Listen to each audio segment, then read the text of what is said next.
जब जब अत्याचार होगा, बगावत होगी, क्रांति होगा, चाहे वो कोई भी सत्ता में बैठा भेड़िया हो, चाहे जमीन पे रेंगने वाला कीड़ा हो, हम उसको ठीक करेंगे और बगावत से ठीक करेंगे। या तो ये ब्रजभूषण को गिरफ्तार करेंगे या ये सदन से बाहर आएंगे और भागेंगे, इनकी सरकार भागेगी। सत्ता में भूखे भेड़िए जिनके कान बंद हो गए, उनका कान खोल दिया जाएगा, वो जेल जाके ही रहेगा, कोई विकल्प नहीं है।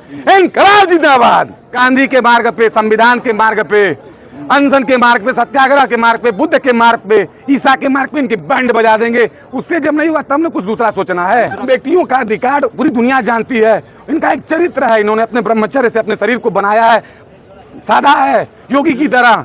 और ये बेटियां झूठ बोलेंगी तो ऐसा बिल्कुल नहीं है। इनको इज्जत से, या तो ये इज्जत से आके सरेंडर करेंगे या फिर इनकी बैंड बजा के मोदी की सरकार गिरा के सदनों में बैठे इन चोरों को सड़क पे ले आके जेलों तक पहुंचा के हम इंसाफ ले लेंगे, क्योंकि हम लोग क्रांतिकारी हैं। लगातार लगभग 1 महीने होने वाले हैं, लेकिन अभी तक सरकार की तरफ से कोई सुनवाई नहीं हो रही। FIR दर्ज होने के बाद गिरफ्तारी नहीं हुई।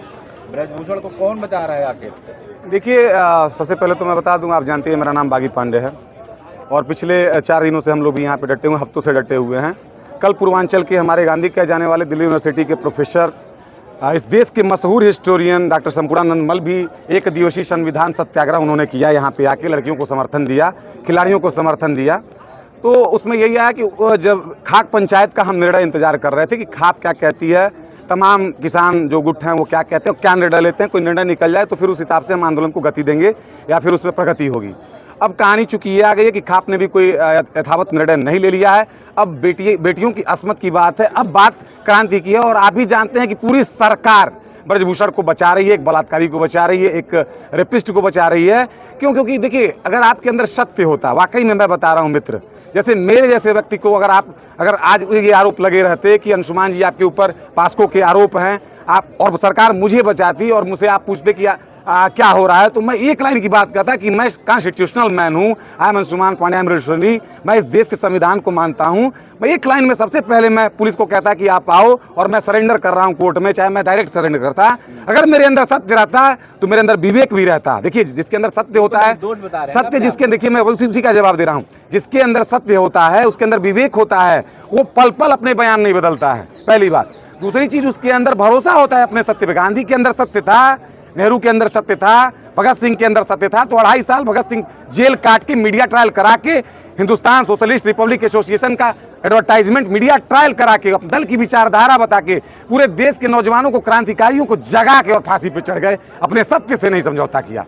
तो अगर ब्रजभूषण के पास सत्य रहता तो इज्जत से वो बिना संविधान में हस्तक्षेप किए, बिना किसी को चैलेंज किए, बिना इतना बवाल किए, 30 दिन से बवाल पूरे देश में हो रहा है, 30 दिन से पूरे देश में किरकिरी हो रही है। यहाँ तक कि जिस प्रधानमंत्री को आप कहते हैं कि दुनिया का सबसे सशक्त प्रधानमंत्री है, फोबर्स से लेके तमाम, अब ये G7 G20 के सम्मेलन हो रहे हैं, वो बाहर गए हुए हैं। देखिए, मैं कटाक्ष नहीं कर रहा हूँ। अगर आपको ऐसा लग रहा है कि मैं राजनीतिक रोटी सेकने के लिए आया हूँ तो don't worry, there is nothing issue. तो छवि खराब कर रहे हैं। मैं एक लाइन की बात मैं कह रहा हूँ। तो आज मोदी जी स्वयं कहते, जोगी जी तो इसमें इन्वॉल्व नहीं है, तो मोदी जी स्वयं ब्रजभूषण को, उनका ये धार्मिक और उनका ये अधिकार बनता था अपने सांसद पे कि ब्रजभूषण, कानून को तोड़ो मत, कानून के दायरे में आओ, तत्काल सरेंडर करो। सरेंडर करके अगर सत्य तुम्हारे अंदर होगा तो वो भी आते हैं ना, ब्रजभूषण भी आते। तो यूपी से आते हैं, तो इसका मतलब बलात्कार करेंगे बेटियों की।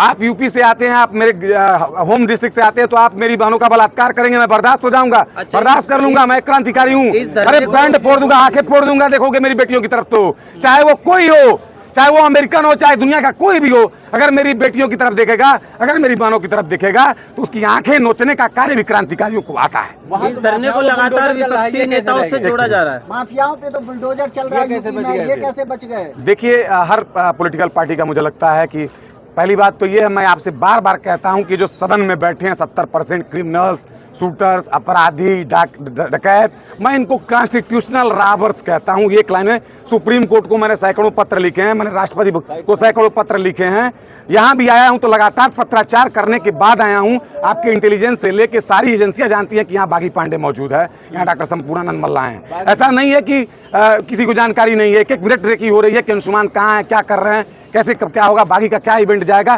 खाक का क्या जाएगा। बागी पांडे मतलब बागी क्यों? वन से कापिट से बागी means revolution. I am not tiger Shroff, मैं टाइगर श्रॉफ नहीं हूँ, मैं बागी नहीं हूँ फिल्मी अभिनेता, मैं बागी हूँ। और बागियत को डिफाइन किया था चंद्रशेखर आजाद ने।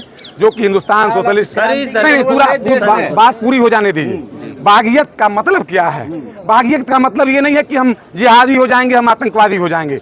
भगत सिंह ने इसको डिफाइन किया है चसारे के उसमें अथा मैनिफेस्टो में कि प्रत्येक ऐसा शोषण, अगर मैं आदमी हूं, मैं पुरुष हूं और एक स्त्री का शोषण कर रहा हूं, अगर मैं अधिकारी हूं, मैं अपने आप जैसे लोगों का, आम नागरिकों की समस्याओं पे शोषण कर रहा हूं, भ्रष्टाचार कर रहा हूं, घूस ले रहा हूं, तो मेरा आपका ये धर्म बनता है कि आप मेरे खिलाफ बागियत छेड़ दो, बगावत कर दो, अनशन से लेके अहिंसा के रास्ते पे या हिंसा के रास्ते पे। ये तो आपकी क्राइटेरिया है कि आप कैसे। बिल्कुल बगावत की जरूरत है। बेटियों के साथ इसने जो है क्या क्या किया, और ये वो बेटियां हैं जो देश का चरित्र आगे बढ़ाने का कार्य किए। साधारण बेटियां नहीं है। देखो एक सेकंड, अगर एक आम लड़की कोई होती, अगर एक आम लड़की होती कहती कि इन्होंने ऐसा किया, तो हम मान लेते कि हाँ एक पॉलिटिकल स्टंट है, विरोधी पार्टियां भाजपा को बदनाम करने के लिए ऐसा कर रही हैं। ये नेशनल लेवल की नहीं, इंटरनेशनल लेवल की एथलीट्स हैं। साक्षी मलिक चाहे फोगाट चाहे जो भी हैं, मैं सबको बाय नेम बहुत, मैं रेसलिंग में मेरा इंटरेस्ट नहीं रहा है, लेकिन इन बेटियों का रिकॉर्ड पूरी दुनिया जानती है। इनका एक चरित्र है, इन्होंने अपने ब्रह्मचर्य से अपने शरीर को बनाया है, साधा है, योगी की तरह। और ये बेटियां झूठ बोलेंगी तो ऐसा बिल्कुल नहीं है। इनको इज्जत से, या तो ये इज्जत से आके सरेंडर करेंगे, या फिर इनकी बैंड बजा के मोदी की सरकार गिरा के सदनों में बैठे इन चोरों को सड़क पे ले आके जेलों तक पहुंचा के हम इंसाफ ले लेंगे, क्योंकि हम लोग क्रांतिकारी हैं। लगातार इस धरने को विपक्षी नेताओं से जोड़ा जा रहा है। ये कहा जा रहा है कि भाई विपक्षी नेता इनके मंच पर आते, भाषण देते, कहीं ना कहीं ये विपक्षी नेताओं की एक कॉन्स्पिरेसी है, इस तरीके के बयान बीजेपी नेताओं के द्वारा आते रहते हैं। देखो, पहली बात तो ये है कि चाहे किसी की बेटी हो, चाहे वो कांग्रेसी नेता की बेटी हो, समाजवादी नेता की बेटी हो, अगर भाजपा के भी किसी नेता की बेटी रहती और ब्रजभूषण ने अगर उसका इस तरह से बदतमीजी किया होता, उसका अगर उसके साथ छिड़कानी की होती, तब भी उसकी बैंड बजाने हम लोग जंतर मंतर पे आते ही आते। तो ये बात आप मत करो कि विपक्षियां, भाई जिसको भी लगेगा कि हाँ ये मेरी बेटी है, ये बहन है, ये देश की बेटियां हैं, उसको ये उन बेटियों का आंदोलन नहीं है, ये आपका आंदोलन है, ये मेरा आंदोलन है, ये मीडिया का आंदोलन है, ये प्रत्येक उस व्यक्ति का आंदोलन है जो भगत सिंह और संविधान में, गांधी में, अहिंसा में विश्वास करता है। इसलिए यहाँ पे आप ये मत बात करो कि कौन विपक्षी है कौन पक्ष का है। पहले लगातार FIR की मांग हो रही थी, उसके बाद नार्को टेस्ट की बात हो रही थी। देखिए, पहली चीज के लिए तैयार हो तो गए, FIR भी हो गई, फिर आप गलत जा रहे हो। देखो, पहली चीज तो ये थी कि पूरा प्रयास, पूरा दम लगाया गया कि किसी कीमत पे FIR दर्ज न हो। वही दिल्ली पुलिस है ना जिसको आप दूध का दूल्हा अभी आप बना दिए कि पहले तो ये हो रहा था तो नार्को टैक्स के लिए तैयार हैं। कहने का मतलब ये है मित्र कि ये करप्ट दिल्ली पुलिस, इसका कमिश्नर, इसका DCP जो भी है, FIR पहले सीधे नकार गया कि कोई साक्ष्य ही नहीं, 7 साल पहले घटना है तो मैं क्या करूं। सुप्रीम कोर्ट में जब जो चीफ जस्टिस हमारे माननीय DY चंद्रचूड़ जैसा एक ईमानदार जज बैठा है, जो कि अंतर्राष्ट्रीय लेवल का एक ईमानदार जज है, जिसका एक चरित्र रहा है, जो सेंट स्टीफन कॉलेज के प्रोडक्ट रहे हैं, ला से जो है अलम है, ला हैं, आज सुप्रीम कोर्ट के चीफ जस्टिस थे, जब उन्होंने दिल्ली पुलिस की को लताड़ा बताया कि हाँ क्या क्या कैसे कैसे है और संविधान की याद दिलाई और बेइज्जत किया, तब जाके DCP ने FIR दर्ज की। वो भी आप जान लो, आप लोगों को पता नहीं है कानून के बारे में, मेरे तमाम मित्र पुलिस वाले हैं, DSP हैं, ISPCS हैं, इस घटना में 7 FIR दर्ज होनी थी। पहली बात तो ये है 7 FIR दर्ज होनी चाहिए, क्योंकि 7 बेटियां आरोप लगा रही हैं, 7 अलग अलग घटनाएं हैं। पुलिस ने चालाकी करके 2 FIR में 7 घटनाओं को क्लब किया है। तो पहला तो ये कानूनी तौर से पुलिस ने गलत किया है, जिसके खिलाफ एक अलग इशू है, लेकिन वो ये भी इशू नहीं है। चलो FIR दर्ज हो गया, अब तो साक्ष्य, अब जब FIR आपने दर्ज किया तो बिना साक्ष्य के दर्ज नहीं किया, अब साक्ष्य आपको इन्वेस्टिगेट करना है। और पूरी एजेंसियां, जो केंद्र की एजेंसियां हैं, जो गृह मंत्रालय है, अभी दबाव बनाया हुआ है, मैं नाम तो नहीं लेना चाहता हूं अपने गृह मंत्री को, लेकिन इतनी बेशर्मियत पे सरकार उतर जाएगी मुझे ऐसी उम्मीद नहीं थी। तो क्या आप यहाँ पर लोगों को बागी करने हैं, बगावत? बिल्कुल, यहाँ पर long live revolution, down with the जब जब अत्याचार होगा, बगावत होगी, क्रांति होगा, चाहे वो कोई भी सत्ता में बैठा भेड़िया हो, चाहे जमीन पे रेंगने वाला कीड़ा हो, हम उसको ठीक करेंगे और बगावत से ठीक करेंगे। क्या लग रहा है बगावत? और बगावत का मतलब ये नहीं है कि हम किसी को गोली मारने जा रहे हैं। गांधी के मार्ग पे, संविधान के मार्ग पे, अनशन के मार्ग पे, सत्याग्रह के मार्ग पे, बुद्ध के मार्ग पे, ईसा के मार्ग पे इनकी बैंड बजा देंगे। उससे जब नहीं हुआ तब ना कुछ दूसरा सोचना है। क्या सोचेंगे? कुछ भी नहीं सोचेंगे। अरे 1 महीना हो गया अभी हम लोग का ना क्रांतिकारियों की एंट्री, बस देखते रहिए 24 से 48 घंटे से 3 से 4 दिन, बहुत खींचेगा तो 7 दिन खींचेगा। ये भी हो सकता है कि मोदी जी के आने के पहले ही ब्रजभूषण जेल की दरवाजों के पीछे हों। 1 महीने हो गए, महिलाओं की बात है, लेकिन अभी तक स्मृति ईरानी की तरफ देखिए, सोए हुओं को जगाने के लिए, बहरों को जगाने के लिए ऊंची आवाज की जरूरत होती है। तो यहाँ हजारों लोग जुट चुके हैं।